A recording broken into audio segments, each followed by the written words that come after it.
আসসালামু আলাইকুম ভাই ব্রাদাররা, কেমন আছেন আপনারা সবাই? একটা বছর তো দেখতে দেখতে শেষ হয়ে গেল, 2023 শুরু হয়ে গেল। জানি না এই বছরের ভবিষ্যৎ কি আছে, তবে স্মার্টফোন মার্কেট কিন্তু খুব একটা পরিবর্তন হয় নাই, খুব একটা ভালো সংবাদ নাই, কারণ মার্কেটের অবস্থা দিন দিন অনেক বেশি কমপ্লিকেটেড হয়ে যাচ্ছে, ফোনের দাম অনেক বেড়ে যাচ্ছে, সামনে আরও বাড়ার সম্ভাবনা রয়েছে। তো এই যখন মার্কেটের অবস্থা, তখন ভিভো তাদের আরও একটা এন্ট্রি লেভেলের স্মার্টফোন মার্কেটে নিয়ে চলে এসেছে, যেটা হচ্ছে ভিভো Y16। আমাদের আজকের ভিডিওতে আমরা একটু দেখার চেষ্টা করবো যে 16,000 টাকা বাজেট রেঞ্জের এই স্মার্টফোনটা কাদের জন্য বেটার হবে, এর ভালো কি দিক রয়েছে, খারাপ কি দিক রয়েছে, ইত্যাদি ইত্যাদি।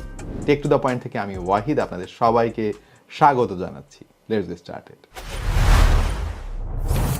ভিভো কিন্তু বরাবরই তাদের ফোনের ডিজাইনের দিকে বেশ ভালোই নজর দেয়। Y16 হাতে নিয়েও ঠিক সেই জিনিসটাই আমার কাছে মনে হলো, খুবই চমৎকার লেগেছে এর ডিজাইন। আমার সত্যি বলতে কি, খুব প্রিমিয়াম একটা ফিল আপনি এর কাছ থেকে পাবেন। বিশেষ করে এর পেছন দিকের প্যাটার্নটা খেয়াল করেন, আলোর বিপরীত দিকে ধরলে তো খুবই চমৎকার লাগে দেখতে। সব থেকে বেশি ভালো লেগেছে যে ব্যাপারটা, সেটা হচ্ছে এইটা কিন্তু ফিঙ্গারপ্রিন্ট ম্যাগনেট না, মানে অনেক সময় ব্যবহার করার পরেও আপনার হাতের ছাপ খুব একটা এতে বোঝা যাবে না, এক্সেপ্ট এর যে ক্যামেরা হাউজিং রয়েছে সেই অংশটুকু গ্লসি একটা ফিনিশ দেওয়ার চেষ্টা করা হয়েছে। এই অংশে হাতের ছাপ বেশ ভালোই লেগে থাকে। ক্যামেরা সেন্সরগুলো তারা একটু ভিন্নভাবে ইমপ্লিমেন্ট করেছে, যেমনটা দেখতেই পাচ্ছেন। উপরের দিকে মেইন সেন্সর তারা বসিয়েছে, নিচের দিকে আরো একটা সেন্সরের মতন, বাট তার ভেতরে আমি দেখতে পাচ্ছি মাত্র একটাই সেন্সর বসানো। তার মানে হচ্ছে এটা ডুয়াল ক্যামেরা সেটআপ। এর ফ্রেমটা যদিও মেটাল ফিনিশ, বাট এটা ডেফিনেটলি প্লাস্টিকের তৈরি। ফিঙ্গারপ্রিন্ট সেন্সরটা এবার তারা মার্জ করেছে পাওয়ার বাটনের সঙ্গে, এবং সেই সঙ্গে ভলিউম রকার দেখতে পাচ্ছেন একই দিকে। সিম কার্ড এবং মেমোরি কার্ড স্লটটা তারা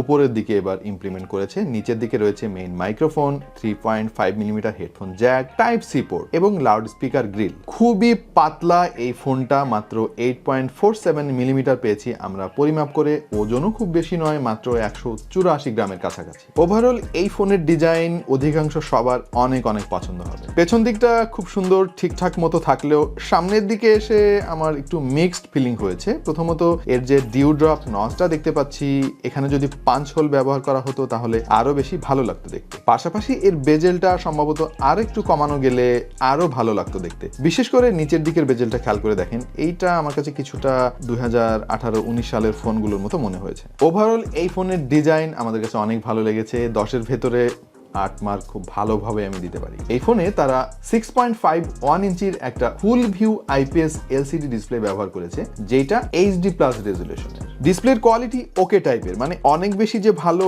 সেটা আমি বলতে পারবো না, তবে ইনডোর কন্ডিশনে কাজ চলে যাওয়ার মতো। যদিও আউটডোরে খানিকটা ব্রাইটনেস ইস্যু আমরা খেয়াল করেছি, যেমন কিছু কিছু ক্ষেত্রে দেখা গিয়েছে যে ডিরেক্ট সানলাইটে ফুল ব্রাইটনেসেও আপনাকে স্ট্রাগল করতে হতে পারে। তবে টাচ সেন্সিটিভিটি খুবই ভালো ছিল, এবং এর যে কালার স্যাচুরেশন খুবই ন্যাচারাল লেগেছে আমার কাছে। ওভারঅল বাজেট বিবেচনায় তারা বেশ ভালো একটা ডিসপ্লে ব্যবহার করেছে। হার্ডওয়্যার নিয়ে কথা বলার পালা। তারা এখানে ব্যবহার করেছে মিডিয়াটেকের হেলিও P35 সিরিজের একটা অক্টাকোর সেটআপ, এবং টু বি অনেস্ট আমার কাছে মনে হয়েছে যে হার্ডওয়্যার সেটআপে এসে তারা বেশ খানিকটা পিছিয়ে রয়েছে এখানে, কারণ কারেন্টলি আমরা মার্কেটে কিন্তু এই প্রাইস রেঞ্জে আরও বেটার কনফিগারেশনের ফোন দেখতে পাই। ইভেন ভিভোর অনেক ফোনেই রয়েছে। ভিভো ওয়াই সিরিজের বেশ কিছু ফোন রিভিউ করার সুযোগ আমাদের হয়েছিল, যেমন Y22s এ ব্যবহার করা হয়েছিল স্ন্যাপড্রাগনের 680 এবং Y33s এ ব্যবহার করা হয়েছিল মিডিয়াটেকের G80। যদিও ওই ফোনগুলোর দাম 20,000 টাকার ওপরে ছিল। সো আমি যদি বাজেটের কথা চিন্তা করি, তাহলে ভিভোর যে লাইন আপ সেই হিসেবে আবার এই P35 ঠিক আছে। আউট অফ দ্য বক্স এই ফোনে অ্যান্ড্রয়েডের 12 ভার্সন পেয়ে যাবেন, সেই সঙ্গে রয়েছে ভিভোর ফান্টাস 12 ভার্সন। 4GB র্যামের সঙ্গে এর ইন্টারনাল মেমোরি ব্যবহার করা হয়েছে 64GB।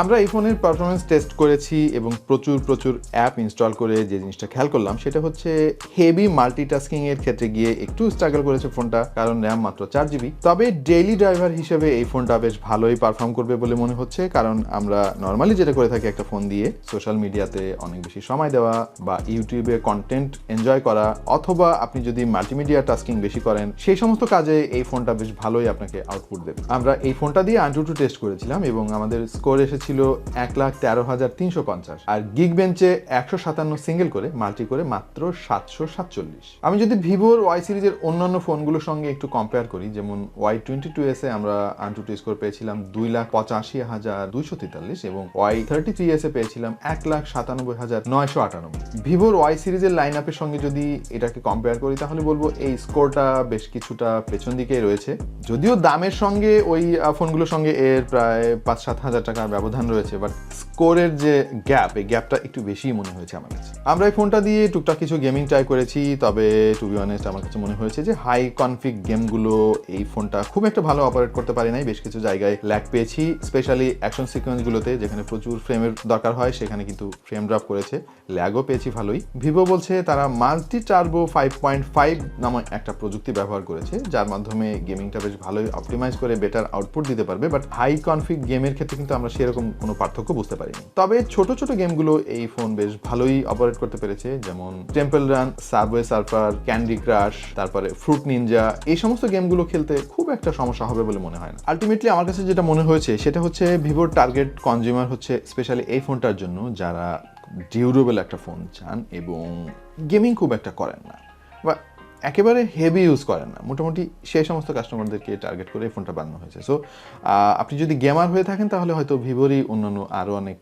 অপশন রয়েছে, সেগুলোর দিকে আপনি যেতে পারেন। এই ফোনটা এতই স্লিম, আমি শুরুতে হয়তো ভেবেছিলাম এতে 4000 mAh এর বা তার থেকে সামান্য একটু বেশি ব্যাটারি ব্যবহার করা হয়েছে, বাট আমি আশ্চর্য হয়েছি যে 5000 mAh এর মতো ব্যাটারি এর মধ্যে তারা ফিট করতে পেরেছে, যেটা সত্যি আসলে প্রশংসা না করে পারছি না। বক্সের মধ্যে তারা একটা চার্জার দিয়ে দিয়েছে, যেটা 10 ওয়াটের চার্জার, যদিও এটা 18 ওয়াট হলে আমি অনেক খুশি হতাম, আরো বেশি দ্রুত গতিতে চার্জ দিতে পারতাম। এনিওয়ে, চার্জ ব্যাকআপ আবার অনেক ভালো পেয়েছি আমরা।